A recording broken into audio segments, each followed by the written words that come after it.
শুভ সন্ধ্যা বন্ধুরা, সবাই কেমন আছো? আমিও ভালো আছি। আজকের আমি রান্না করব মানে সন্ধ্যার খাওয়ার জন্য ঘুগনি করব। মটরটা সেদ্ধ করে নিয়েছি, আলু কেটে নিয়েছি, আর এই যে পেঁয়াজ, কাঁচা লঙ্কা, রসুন, আদা সব বেটে নেব।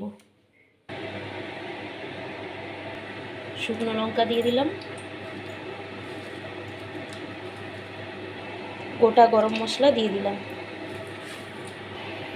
এবার আলুগুলো ভেজে নেব।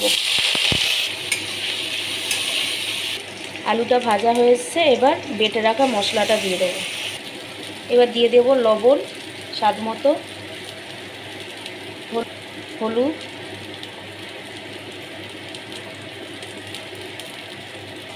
এবার সেদ্ধ করা মটরগুলো দিয়ে দেবো। এবার দিয়ে দেবো লঙ্কার গুঁড়ো।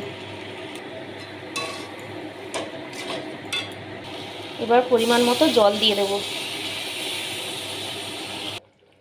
ঘুগনিটা আমার হয়ে এসছে, এবার নামিয়ে নেব। ঘুগনিটা আমার হয়ে গেছে, কত সুন্দর কালার হয়েছে। তো রাত্রে খাবো এই যে মুড়ি আর এই ঘুগনি। সবসময় ভাত রুটি ভালো লাগে না, এই জন্য খাবার এই যে বেলে নিয়েছি, এবার আমরা খাবো।